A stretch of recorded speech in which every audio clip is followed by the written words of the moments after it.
Sí, sí, mucho mejor.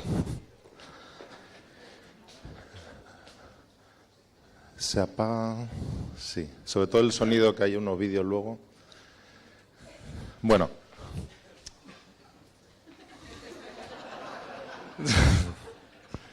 Bueno, soy un tío muy afortunado, la verdad. Y he tenido la suerte de trabajar con gente muy, muy lista. Y además he tenido la suerte de convencer a estas tres personas que han trabajado en el aeropuerto en la parte de estructura, que son Fabio Miguel de Carso, mexicano, ingeniero civil, que pasó a ser analista de datos. Alan Lermack de Trimble, que es la persona que yo he visto mejor formar en el mundo, formó a más de 200 personas en el aeropuerto en Tecla, a todos los niveles. Isaac Costura, que bueno, es el jefe digital de Arup Nueva York, que a pesar de que me costaba entender su inglés neoyorquino, es además profesor en Columbia y una maravilla trabajar con ellos. Y entonces me los he querido traer, no han podido venir a Valencia, ni siquiera cuando ganamos el premio de los Tecla BIM Award del año pasado.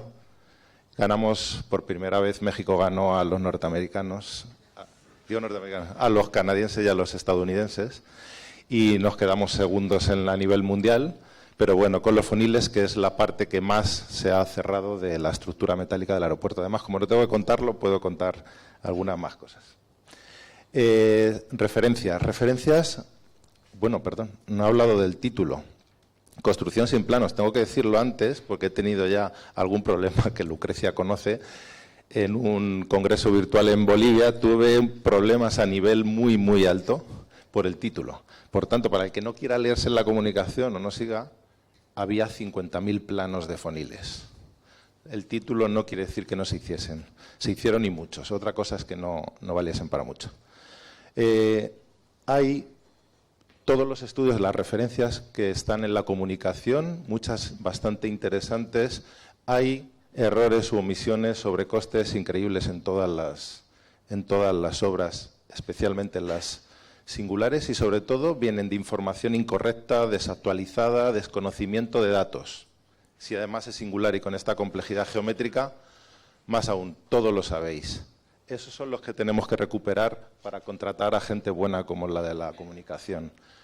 Y además la información ha de tratarse de modo holístico. Exactamente lo que ocurrió en el aeropuerto y fue la única manera. Y eso no es tan fácil porque me encanta lo de la reluctancia y la resistencia al cambio. La gente no quiere compartir información, pero vamos, que no somos los españoles. Estos están todos en referencias internacionales. La gente no le gusta compartir porque se siente siempre inferior al resto.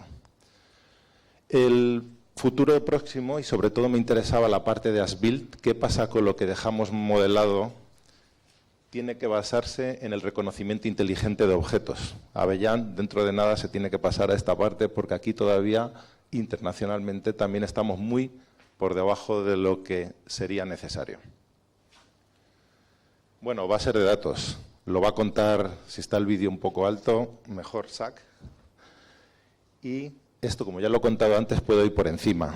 Nos acostumbramos, bueno, no nos acostumbramos, al principio fue un shock encontrarnos con este tipo de planos en el proyecto. Son planos de reglas que linkaban las bases de datos en SQL que tenían. De ahí sale todo el proyecto. Y eso es un plano de estructuras. La estructura de la envolvente del aeropuerto son 10 planos. Hi, I'm Zach Costura from ERA. The terminal roof for the new international airport in Mexico City presented many technical design challenges. Many of the most exciting among them resulted from the sheer scale of the structure, which, with nearly 250,000 elements, forced engineers to think really broadly in terms of the information management. The fluidity of the design phase was characterized by frequent changes in the topology of the roof surface, the configuration of systems like the space frame and funnels, and significant variations in the magnitude and pattern of applied loads. In response to this, the structural engineers developed custom optimization software to automatically size each member of the system in a given structural model and place all results in a database that was accessible to all designers. That database grew to become the engine behind the team's assessment of the success of new design ideas and concepts and the detailed design of connections, supports, and non-structural attachments. As construction began, the design team and terminal building contractor forged a collaborative relationship that enabled liberal sharing of roof information in the form of digital data sets. This approach to construction administration enabled the design team to provide large volumes of useful information freely. It enabled the contractor to ask questions about the design intent of the large system through the database queries rather than through RFIs with massive tables attached. As a member of the roof design team, I feel strongly that the approach taken by the project team yielded significant improvements over a more conventional approach, and it serves as a promising model for future projects. Como todos habéis entendido muy bien, era la única manera. Y lo que está equivocado es ese sistema. Arup eran y especialmente SAC era el que estaba encantado de trabajar con nosotros, colaborar en las mismas bases de datos, y él también tenía pena de que no os hubiese ocurrido eso antes. Por tanto, es lo que tenemos que cambiar, porque no hay un enfrentamiento entre constructores y diseñadores. Muy al contrario, son las personas. Un poco muy por encima, aunque ya antes lo ha contado Cristina, la estructura de los foniles, que es lo que antes se acabó, son 21 foniles, son 42.588 tubos, es muy poco comparado con el resto y sobre todo con los forjados, son 5.400 toneladas únicamente, pero esos tubos, esos 42.588 son todos diferentes. Por tanto, evidentemente, se modelaban con la base de datos, todas las uniones son diferentes y todos se hicieron en 21 modelos de tecla. Yo nunca había visto un modelo de tecla de más de 5 gigas, pero allí estaba toda la documentación. Bueno, la base era con perfiles laminados y, como veis, comparado con todo el proyecto, la estructura espacial, perdón, no se ve ahí, es la naranja, no llega ni a 20.000 toneladas, la estructura más grande de la historia, comparado con la de forjados, que es la de la izquierda, y los foniles, que son la derecha. Son modelos para construir. Hola a todos, saludos desde México. Mi nombre es Alan Lerma, de Tecla, Trimble. Y bueno, en esta ocasión yo voy a hablarles sobre la formación. ¿Por qué fue tan importante la formación o la capacitación en Tecla? Y fue porque no solo necesitábamos capacitar al área de diseño, que como tal se llamaba Departamento BIM, sino que es muy importante capacitar y formar tanto al área de diseño, al área de fabricación, la de construcción, y llevarlo al siguiente nivel, a la siguiente etapa, donde capacitamos y formamos tanto a residentes de obra como al mismo gobierno. El gobierno estaba revisando los precios, las cuantificaciones, los certificados de calidad directamente del modelo, y asimismo, pues bueno, ya sabemos que la fabricación se estaba haciendo sin un solo plano. Fue muy importante que estuvieran coordinadas todas las disciplinas. Aquí estamos hablando de que era un aproximado de 200 modeladores por el proyecto del aeropuerto, desde la losa de cimentación de concreto hasta la superestructura, los foniles.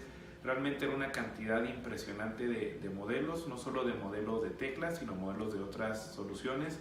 Y bueno, en Tecla estamos muy orgullosos de este proyecto. Estamos muy orgullosos también de que los foniles hayan participado en Tecla BIM Awards, que hayan sido ganadores. Y bueno, les mando un fuerte abrazo, felicitaciones a Oscar Liébana, a Fabio Miguel, que fueron quienes subieron el proyecto, y un saludo hasta todos por allá. Bueno, este es el crack que fue capaz de formar a todo el mundo, subcontratistas incluidos, diseñadores, gobierno, y ser capaz de tener la mitad de las licencias de México, tenerlas en el aeropuerto.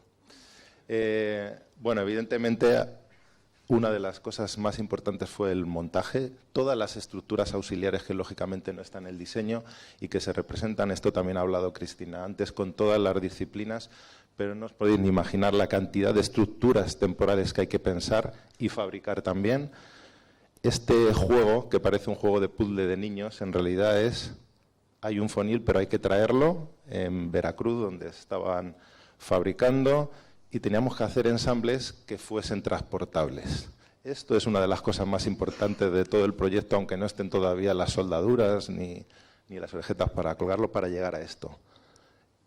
Absolutamente toda la información, todos los detalles, soldaduras para poder montarlo, y con diversos sistemas constructivos, porque además diferentes subcontratistas montaban las mismas piezas de diferente manera. Esto tendría ya para una sola clase, y no me voy a meter en eso porque no hay tiempo, pero cuando te dicen, bueno, es que yo soy más o más de Revit o más de Tecla, te das cuenta que en la obra, solo con el control interno, externo, tienes que utilizar mucho software. Yo no era especialista ni mucho menos en Tecla. Cuando tienes que hacer esto en 3 meses, evidentemente te conviertes en el mayor experto de un software. Por tanto, jamás os echéis atrás simplemente por no conocer un software. Se parecen todo bastante. Estos eran todos los requisitos, todos los parámetros que teníamos que incluir. Y es lo típico que a mí siempre me parecía como algo, ¿vamos a llenar de todo esto? Bueno, pues los modelos, esto venía en los requerimientos BIM de Autodesk, en realidad también de los requisitos BIM, todo lo que tenían que tener de parámetros las piezas, placas, todo en Uniformat 2, fabricantes, materiales, etiquetas, incluso qué subcontratista es el que está haciéndolo. Puede parecer exagerado, a veces desde el diseño perdemos la noción de para qué pueden servir todos los parámetros.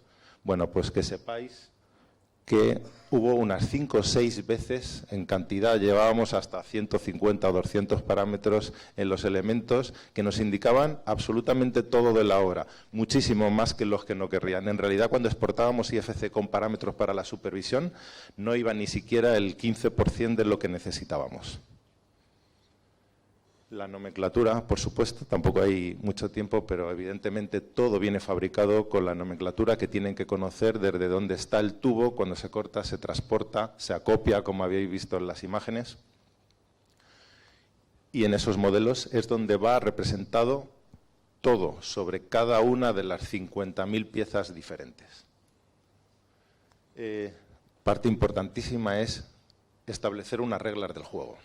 Con la supervisión, que llevan varias empresas también españolas, hay que dejar muy claras las reglas, qué parámetros, cómo se quieren, qué colores. Una vez que tienes eso automatizado, especialmente Tecla, que es muy bueno exportando IFC, cuando lo estableces y tienes tus plantillas, es realmente sencillo. No hay que tener miedo ni al IFC ni a cualquier interoperabilidad de software. Este es Fabio, que nos va a hablar un poco de la programación y sobre todo de cómo se consiguieron hacer las estimaciones. Hola, qué pena que no pude asistir a la conferencia, pero bueno, les platico un poco lo que hicimos con las bases de datos. Bueno, fue increíble, teníamos una gran cantidad de modelos que nos estaban llegando continuamente, nuevas versiones de los contratistas, y necesitábamos tener la información rápidamente accesible.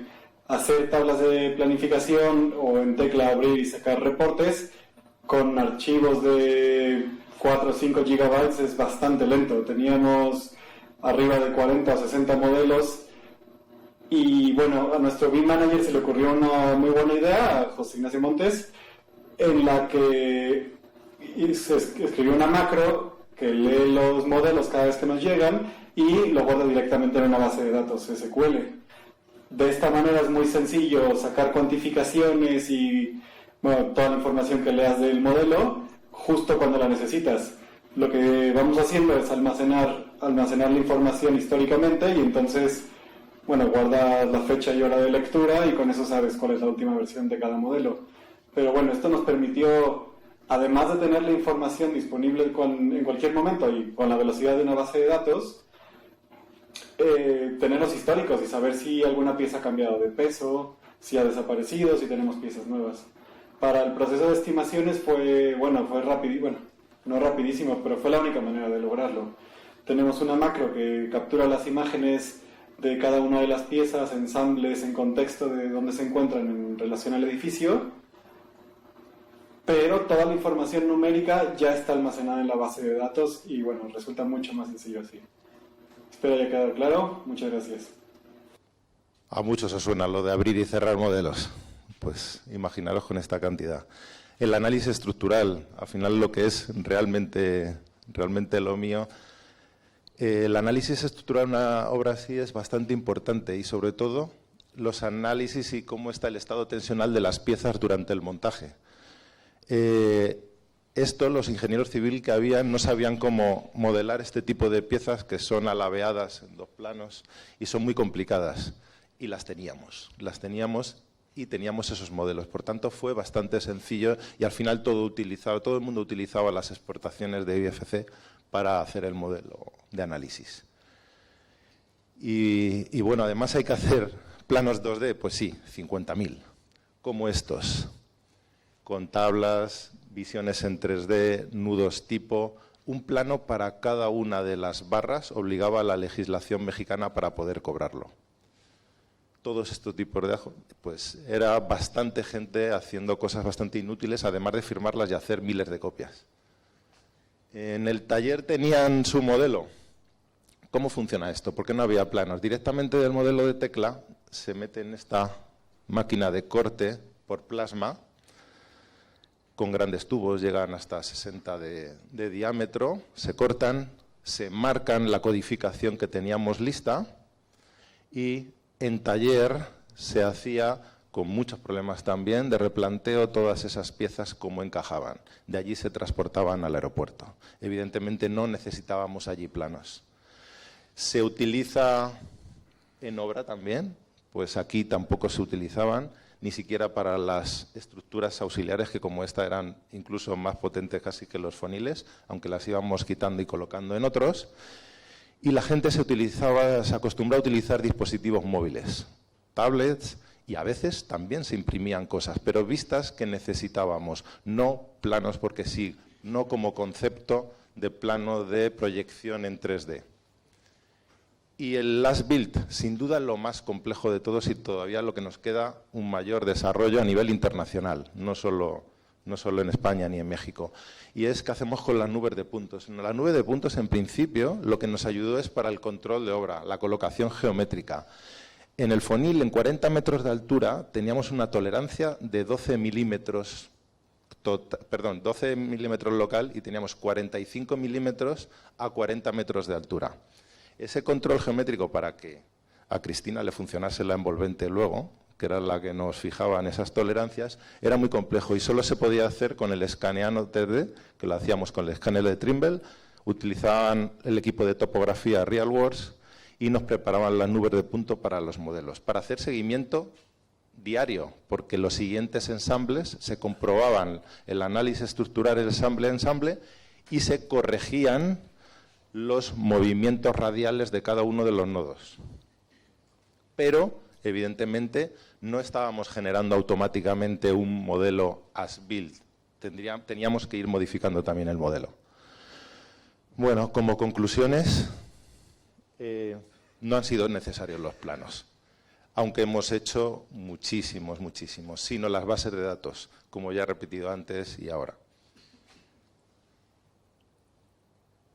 ¿Qué pasa? Legalmente, igual que en España, todavía queda trecho para que vaya desapareciendo, pero tampoco es el hecho de que desaparezca el plano como tal, sino el concepto de proyección, de plano que tenemos hasta ahora con su cartela. Yo creo que ya han muerto, nada más que no se han dado cuenta todavía. Y poco a poco se irá eliminando. Lo que tenemos es que estar viendo cómo optimizar lo máximo posible esos modelos.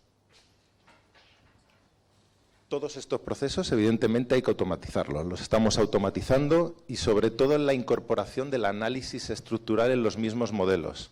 Los estructuristas tendemos a aislarnos. Evidentemente, nuestras familias son más complejas, como hablaba el otro día con Miquel, tenemos poco, medimos muy fácil, pero tenemos que acostumbrarnos a estar en el equipo, en el movimiento de la obra y que el análisis estructural sea algo bastante obvio, bastante más fácil, porque es sencillo. Y, por supuesto, yo creo que la mayor mejora y lo que tiene todavía mucho por desarrollar y ser más operativos es en la construcción de as-built reales, que sean modelos construidos automatizados. Y posiblemente eso se hará con un reconocimiento inteligente de lo construido. Eso yo creo que es de cerrar y en las referencias no he encontrado todavía gente que esto realmente lo haya automatizado. Yo creo que aquí... Estoy alargándome porque todavía me quedan 10 segundos. Pero bueno, simplemente termino un poco por encima los últimos 6 segundos para que se vea desde otra vista, directamente con un dron alrededor del fonil. Este, lo siento, tiene peor calidad porque no lo encontraba y lo encontré en el WhatsApp, pero muy impresionante y sobre todo muy interesante.